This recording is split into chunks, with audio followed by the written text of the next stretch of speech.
Hi friends, ఈరోజు మనం మువ్వంకాయ కూర అనుకుంటున్నాం అండి. మువ్వంకాయలు లేత వంకాయలు తీసుకునండి, వాటిని ఇలా నీటిలో వేసుకుని కడుక్కొని ఒక కడుక్కున్నాక వాటికి ఇంకండి ఇలా లేతకాయలు తీసుకుని వాటికి ఇలా 4 ఘాట్లు పెట్టుకోనండి. ఇవి పక్కన పెట్టుకోవాలండి, నీటిలో వేసుకొని పెట్టుకోవాలండి, లేకపోతే కన్మారిపోతాయి. ఇవి అయిపోయిన తర్వాత ఉల్లిపాయలు కోసుకునండి. ఆ ఉల్లిపాయల ముక్కలు మనం రోట్లో వేసుకొని దంచుకోవాలండి. ఎందుకంటే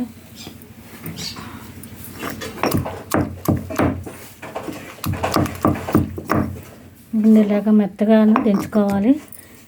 ఇందులోని 2 పచ్చిమిరపకాయలు, చిన్న అల్లం ముక్క వేసుకొని బాగా దంచుకోవాలండి. ఇవి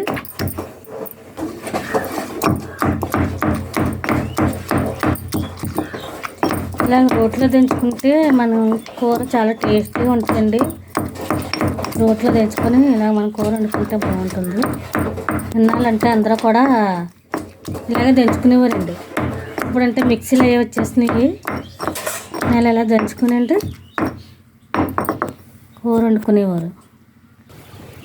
ఇంకా ఇలాగా ఉల్లిపాయ నూరేసుకుని ఉల్లిపాయ పచ్చిమిరపకాయ బాగా రోట్లో దంచుకున్నామంటే అందులో ఉప్పు కారం వేసుకున్నాం. ఇదేమో ఇప్పుడు వంకాయల్లో స్టఫింగ్ చేసండి నూనెలో వేస్తా అండి. ఇదిగోండి ఫ్రెండ్స్, ఇలాగ అన్నీ వంకాయల్లో స్టఫింగ్ పెట్టేసండి. ఇది ఇప్పుడు బాండీలు వేసుకోవాలండి. ఇవి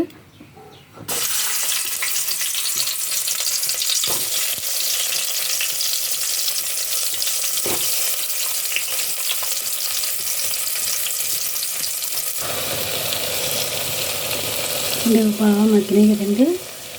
మళ్ళీ ఇందులో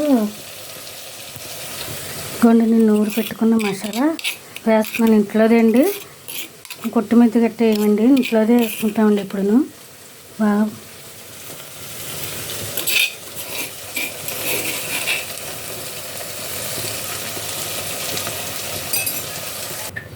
ఇవ్వండి. బాగా మగ్గాక కొద్దిగా వాటర్ వేసండి మళ్ళీ మగ్గిస్తున్నాయండి. అంటే మసాలా వేసి మగ్గిందండి. మగ్గాక అప్పుడు వాటర్ వేసి కొంచెం మగ్గిస్తున్నాయండి. గ్రేవీ ఉండాలి కదా.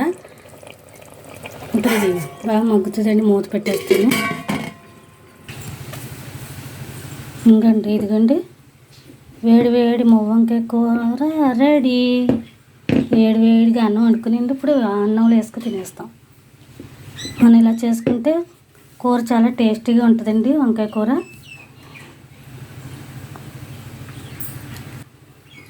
వంకాయ కూడా చూడండి, ఇది బాగా ఇడిపోకుండా అందంగా వచ్చింది.